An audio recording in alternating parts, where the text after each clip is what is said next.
Assalamualaikum warahmatullahi wabarakatuh. Ini ada pertanyaan tentang kiat-kiat menjalankan usaha. Gimana sih Bu, supaya kita tetap punya semangat?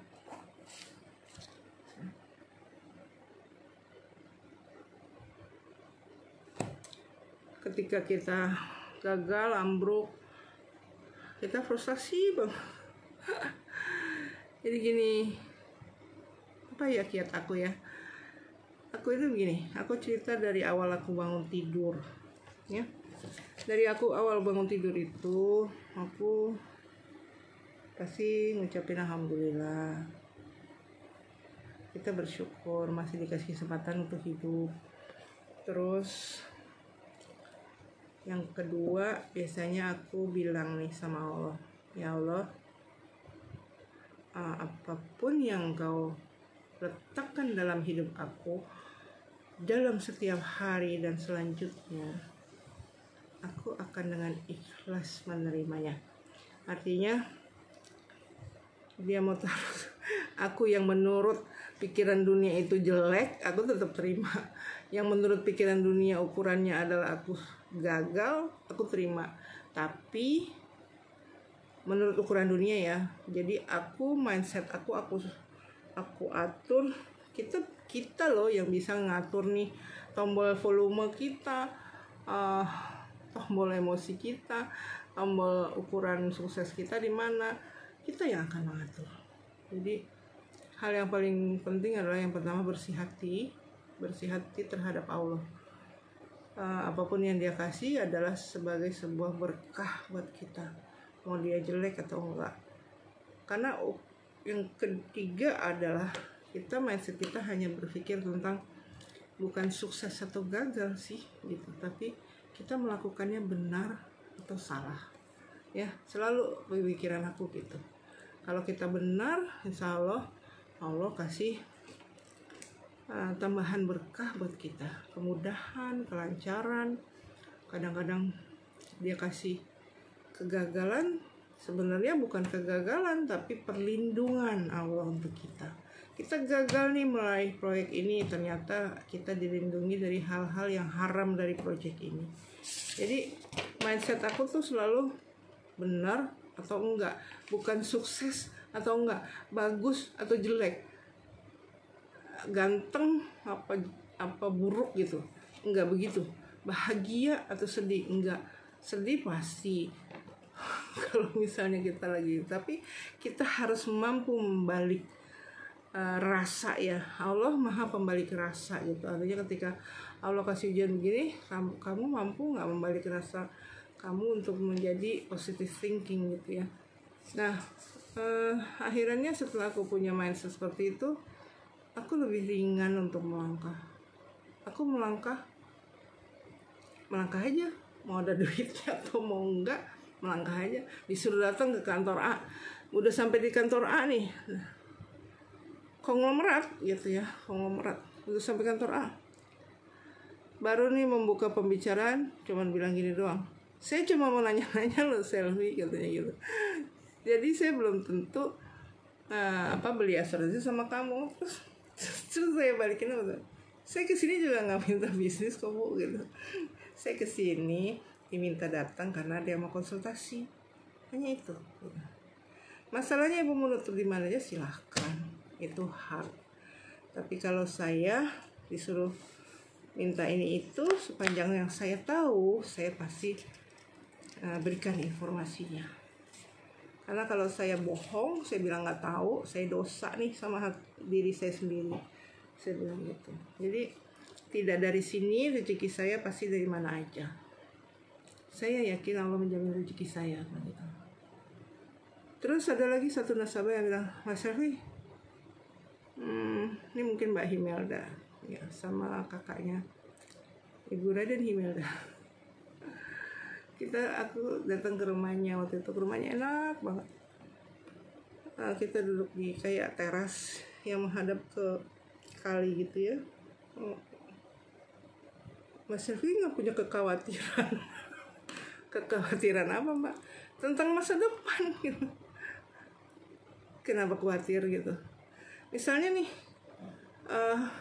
punya kepinginan gitu, kita mau pengen beli tas yang mahal, terus nggak ada duit, ntar gimana untuk anak sekolah gitu.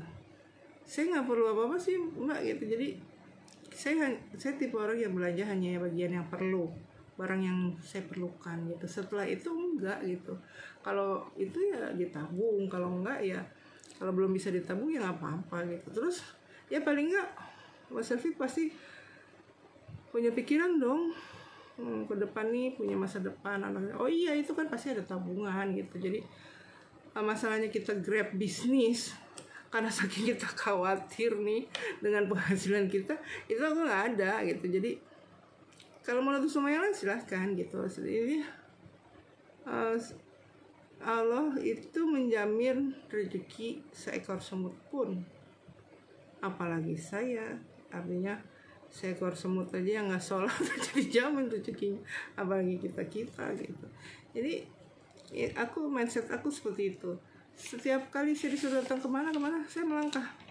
Itulah yang saya bilang, kalau misalnya nerima bisnis, nerima tugas gitu misalnya, tadi yang saya bilang, yang saya hitung amal jariahnya, manfaatnya, baru kemudian faktor selanjutnya adalah biayanya mencukupi gak, cukup nggak buat saya untuk menutup biaya untuk kerjaan ini gitu ya. Jadi saya memang kayak gitu. Saya pernah ditanya sama salah satu bos perusahaan yang memberikan saya pekerjaan konsultan, berapa yang saya harus bayar Selvi gitu. Terus yang saya jawab cuma begini, Pak, saya kan belum terjun ke pekerjaannya. Artinya yang tahu kerumitannya adalah Bapak, gitu ya. Jadi berapapun yang Bapak tentukan pantas buat saya, itu adalah halal yang diizinkan Allah. Itulah nilai halal yang diizinkan Allah pada saya.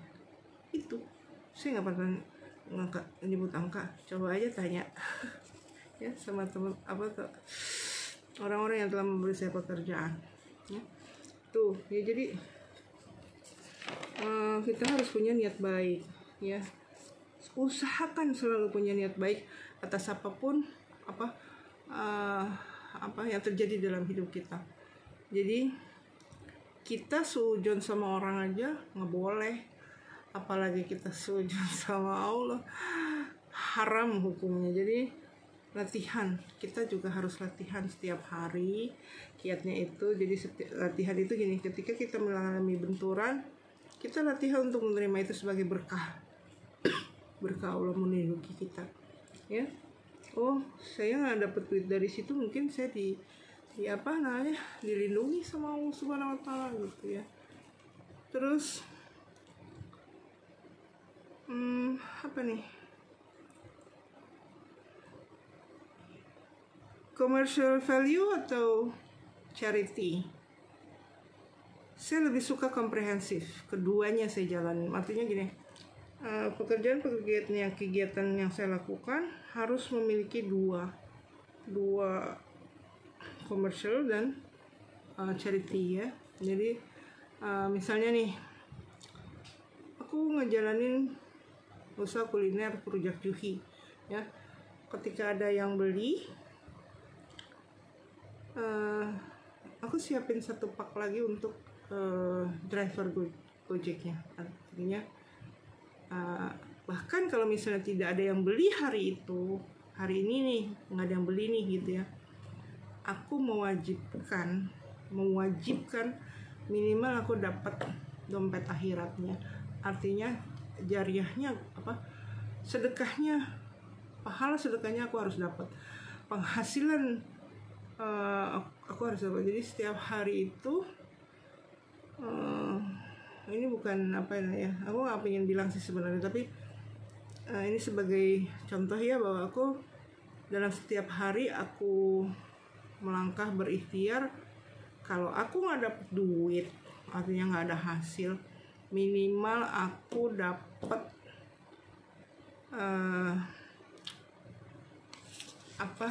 dapat amal sedekahnya, amal jariahnya. Jadi setiap hari dalam hidup aku itu nggak ada yang percuma, ya pasti aku dapat penghasilan tiap hari, entah itu bentuknya kayak apa. Aku mewajibkan kayak gitu sama teman-teman di sini ya. Jadi aku tetap percaya bahwa setiap hari aku punya penghasilan gitu.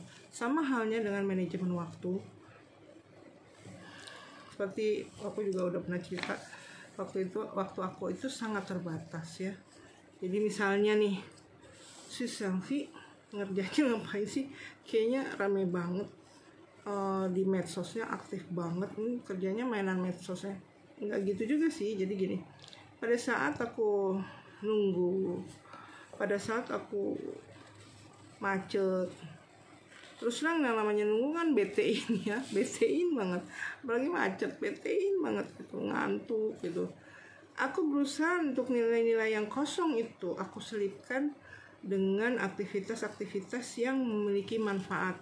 Contohnya, pada saat aku lagi disetirin suami misalnya, terus macet jalanan, aku kan nggak ngapa-ngapain tuh di belakang ya. Aku ngeliat handphone, aku sharing produk-produk teman-teman di Instagram aku. Jadi itu memberi manfaat untuk mereka. Aku repost, aku sharing. Jadi aku berusaha dalam setiap waktu yang aku miliki setiap harinya tuh jangan sampai ada kosong yang nggak berguna gitu. Nah, setelah sekian jam padat gitu, kalaupun aku masih ada waktu, biasanya aku gunakan hanya untuk tidur. Jadi karena hari-harian aku bisa sampai 16 jam atau lebih bekerja, ketika ada waktu yang tersisa, biasanya aku gunakan untuk tidur, menutup waktu-waktu tidur aku yang memang sangat kurang ya. Itu salah satu kita untuk cara bersyukur, menggunakan tubuh kita untuk bekerja dan berpikir ya. Itulah jadi setiap hari kita latihan, setiap hari kita selalu punya husnuzon terhadap Allah Subhanahu wa Ta'ala. Setiap hari harus ada nafkah penghasilan yang kita dapatkan, bukan hanya dalam berbentuk uang, karena Allah itu memberikan rezeki bagi kita bukan hanya dalam bentuk uang, tapi juga bentuk sedekah, pahala kebaikan. Dia memberikan kita rezeki kemuliaan, penghormatan ya, rezeki karisma ya. Begitupun kita juga harus memberi kepedulian. Maksudnya Allah begini loh gitu, berusaha untuk mengerti. Yang membuat kita jatuh cinta aja kita berusaha mengerti, apalagi yang memberikan kita kehidupan, masa kita nggak mau ngerti gitu ya. Kiat-kiat aku mudah-mudahan bisa memberikan semangat buat teman-teman. Ayo isi hari-hari kalian dengan pikiran yang baik dan aktivitas yang memiliki nilai ibadah. Assalamualaikum warahmatullahi wabarakatuh.